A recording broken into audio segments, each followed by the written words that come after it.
here is intense. Even in a fledgling series that's, you know, just over a year old, the competition at the front is very strong. So you can't show up and turn the boost to the limit and just go for it. Yep. You're going to break something. So, you know, look, I think we're going to have a great race. AJ Hartman and James Houghton put on a good show for us last year, and Christian Ronha and Matan Rosenberg didn't qualify as well as I would have thought. No. I don't think their cars are the ones to have for this event, but it's going to make the points really interesting. Absolutely. Again, they'll be your second row a little bit further back, but AJ Hartman was knocking on the door for victory all event long last year. And on paper, you'd get the feeling that the airbender himself out of Pennsylvania has the car drawn out for these kind of conditions, right? Medium speed corners, able to really keep it glued, especially right here over the hill at race pace. We're just going to have to wait and see. All right, racking them up, stacking them up. Double wide, the campgrounds are packed all the way around this racetrack. Record crowd here at GRIDLIFE Circuit Legends. Thanks to the fans for being here. We've gotten one race so far. We have 11 to go, and you're going to get 3 of those in the next hour and change. So stick with us. It's about to get fun. GRIDLIFE GT, 8.9 pounds per horsepower. James Houghton on driver's left is your pole sitter. AJ Hartman on the right in the twin-turbo V6 New Edge Mustang. 2 V8s in trail of them. A couple of V36s in row 3. Here we go. Waiting for the green flag. It's going to take a while to throw. And there it goes, green flag, we're underway.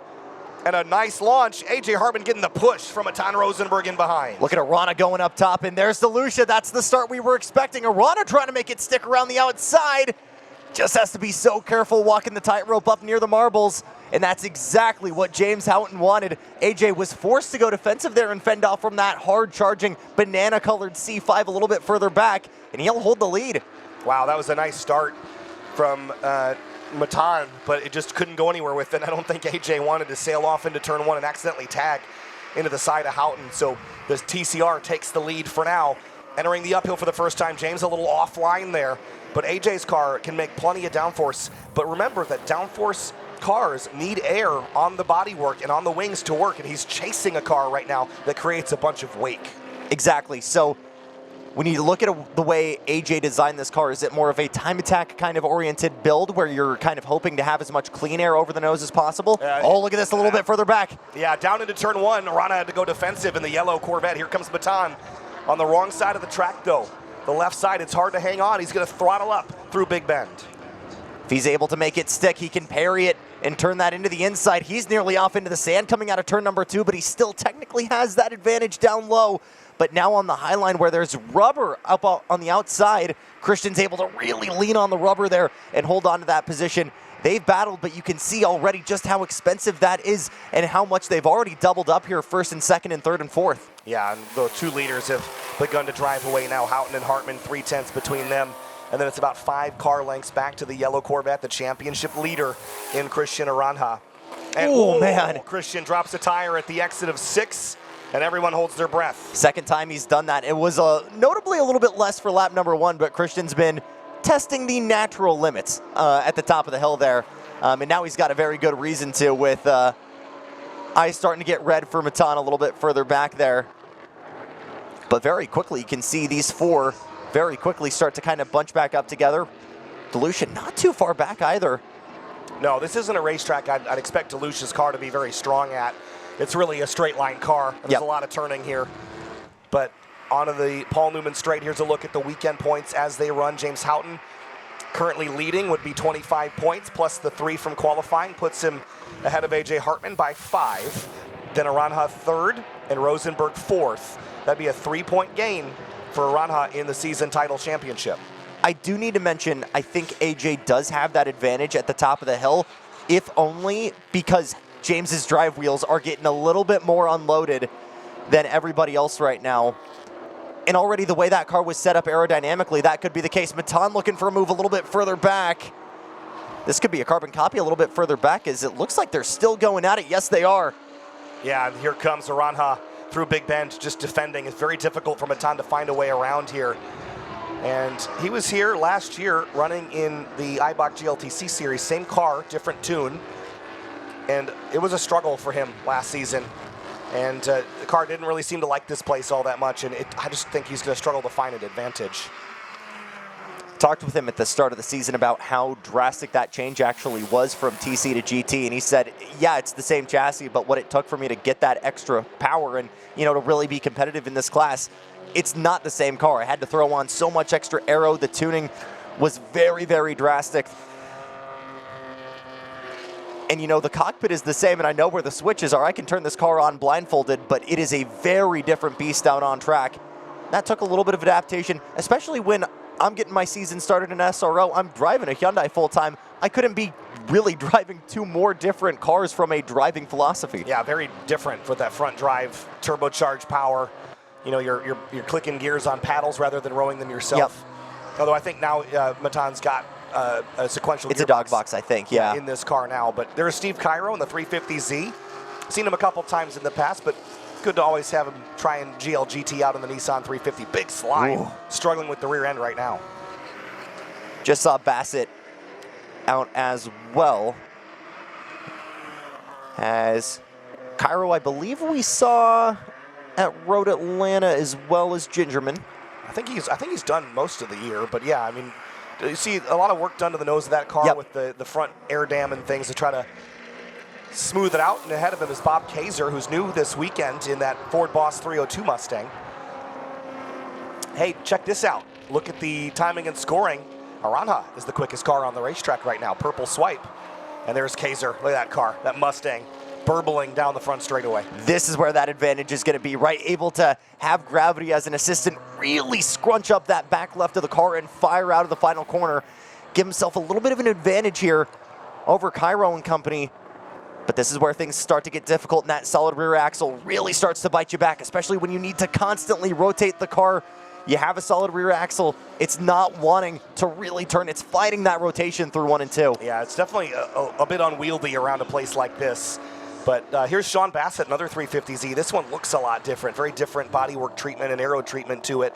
They've really struggled with the reliability on this car, but they took it to the Seems Legit garage guys, and they've tuned it up. They found an issue with the oil pan where there was an O-ring that kept slipping out. And so now the engine's holding oil in it and performing much better now. But Sean really hasn't had a lot of laps in it and is still sort of learning the intricacies of this number 269. Again, the main priority here in the first half of 26 was taking Big Booty Judy up to Pikes Peak for his maiden run. And I think the commentator's curse might have struck because he is going unfortunately slow. This sounds like a different issue, though. It sounds does. like electronic sort of thing, but he's going to peel off to the inside here and get out of the way. The leaders go by, and they're starting to tighten back up again, aren't they? Absolutely, and I'm curious where Arana was able to find that additional pace. I think you could argue that maybe Matan is maybe a little bit of a fire underneath him to build that gap, and he's still, you see that little bit of a puff of dust at the top of the hill. They are all going just a smidge wide there and kicking it up. It's amazing how tight these drivers are. Yes, they haven't really made a lot of passes yet, but it's because they're so even. And you watch the gaps kind of come and go. Hartman is gaining ground again on James Houghton. But what do you do with it? I mean, the advantage for AJ is in the corners where, you know, Houghton's advantage also is. So they're sort of matching each other's performance lap over lap. It's really AJ versus Christian or James versus Matan where you see those differences meaningfully make a passing attempt. And because of the way this track is laid out, it's such a duelist's track, right? There's no way you're really going to be able to throw a haymaker and get like more than 2 positions going into turn number 1. So if you're P3 right now and Arana is able to be on the scene, you can't really make that move on Hartman unless he's already trying to make something stick on Houghton and you're going with him, right? Yeah. You don't want to be that guy that's making that move for P2 because then you kill all of that momentum and now you're stuck with that guy you were battling with and you're watching P1 sail off into the sunset. Yeah, I think AJ lost some time that lap, about a half a second worth, and James just took back the fastest lap of the race. So give the advantage back to the K-tuned Honda out in front. And now Hartman is slipping into the clutches of the championship leader, Christian Aranja. Rosenberg is right there as well. And there he is in the vibrant performance car.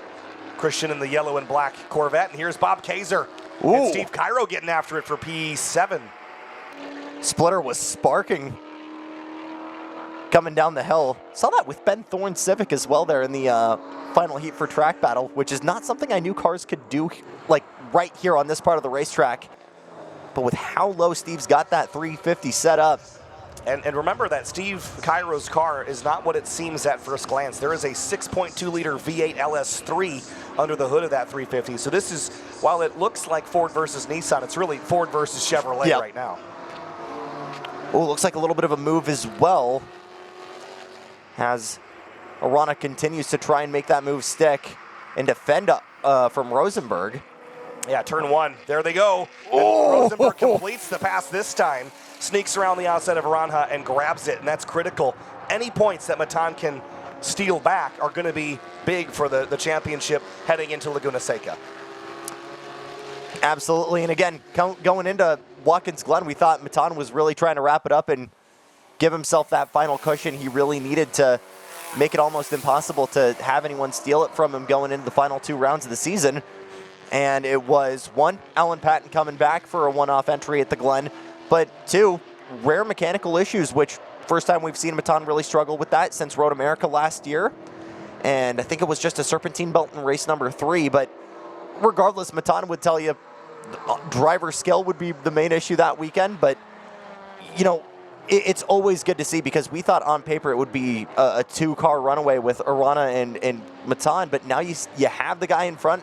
AJ is still an outsider. A good weekend here could put him at an outside chance going into Laguna weekend. So yeah, I mean, AJ has got a couple more finishes outside the top 5, but if he can put together a couple podiums this weekend, he can knock some of those off his points picture and really move up the order. That's where the math gets hard, is these drop races. I can look and tell you that Arana's leading by 6 points, but even though they were to, lose 6 points to Rosenberg, it doesn't mean that he's now tied because of the way the drops work. Right. So it's going to be very complex, and tomorrow we'll kind of take you through each race as the points pictures play out. But at the moment, Rosenberg's looking for more, and is all over Hartman for second. Boy, he has really turned up the wick late here. And I think maybe there was a little bit of reservation in the first couple of laps, being like, hey, this is my first time driving wheel-to-wheel really close to these guys in this environment. What's the car going to handle like?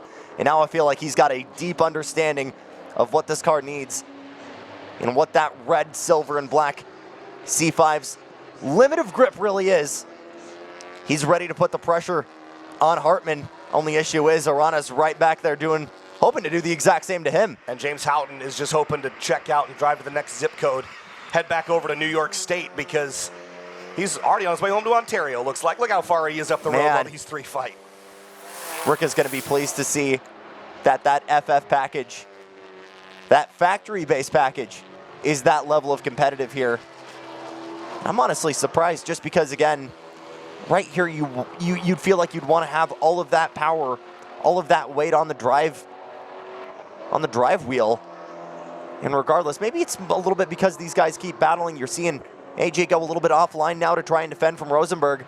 Look at Matan. He's going to do the over-under here, but Hartman covers it off, and Matan drifts out. See the different lines here? The downforce car, Hartman, loves that inside line, hooking around the inside curb, where Matan straight lines it in and sort of turns in sharp, because his car doesn't quite have the balance and the arrow that, oh, look at the slide from AJ Hartman, pushing the limits of that Ford Mustang. Absolutely, though, great shout there on what both Arana and Matan are doing, right? Playing into the advantages of what their cars can and can't do in diamonding the corners there through 1, 2, and 3, where Hartman can just kind of let it eat and roll as much speed through as possible. We're seeing both Matan and Christian at the top of the hill here run wide, because there really isn't an alternative line you can do through there. You've got nowhere to hide, so you just got to kind of pin it and hope that it can stick. But look, these 3 have been battling with each other for the past 10 minutes or so, and Houghton's just been able to go home free. Oh, here comes Matan really deep on the outside lane. No Throttled way. in there and drove around him. Are you kidding me? Traffic ahead as well that dropped tires, but that was a power move by Matan Rosenberg. That was confidence in the brake pedal for sure. Nuclear stuff there. And now it's Arana next on the menu. And this is where we might really see AJ struggle right now, because that Mustang has had the advantage, had the clean air. What's that air disrupted by the C5 in front going to do to the Mustang? So think about the points now. Rosenberg is second. That's worth 21 points, okay? Arana is P4. That's worth 16. That's a 5-point swing of the 6 that Matan has the deficit to. Now, remember that he qualified behind Arana. That was another additional point. So white flag is out, though. This will be the last lap around Lime Rock Park in GridLife GT Race 1. And interestingly enough, looking like Christian backing off a little bit, maybe because of the blue flag traffic there, but also realizing that he's still got 45 minutes of racing to go for the weekend. Yeah. So might back it off here and let Matan run with it. Oh, maybe not. He's on the bumper. He's going to push. He knows that this could be a pass that could end up determining the title. Bob Kaiser trying to keep James Houghton behind him. Stay on the lead lap here, but James Houghton in the 41, the Honda Civic Type R, brought this car up as a benchmark for everyone else to chase. A legendary driver in the paddock. Maybe that's fitting for GridLife Circuit Legends. Not only is the Honda Civic a circuit legend of its own right, James Houghton is firmly in that category, an icon in GridLife. Today he's going to pick up another race win in GridLife GT and takes home GridLife GT Race 1 from Lime Rock Park. In dominant fashion, Rosenberg from 4th to 2nd, and Hartman slipped to 4th. So crucially at the buzzer there, Arana able to minimize the damages, but man, great drive from Houghton. And Matan able to turn the wick up late and get a handful of positions, not only passing Christian, but making that move stick on AJ as well.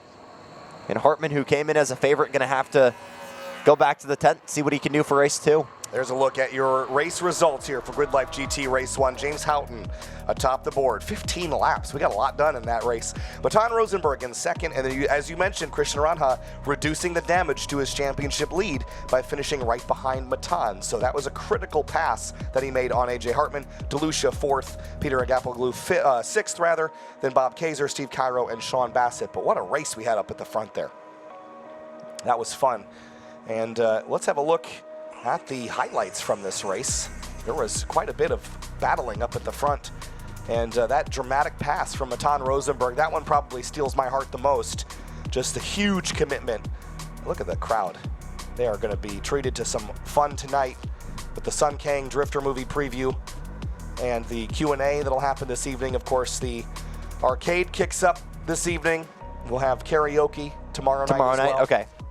So it should be a lot of fun. Hopefully my voice is in a little bit better condition. You a big karaoke guy? Not really. I'll make you a big karaoke guy. We'll figure it out.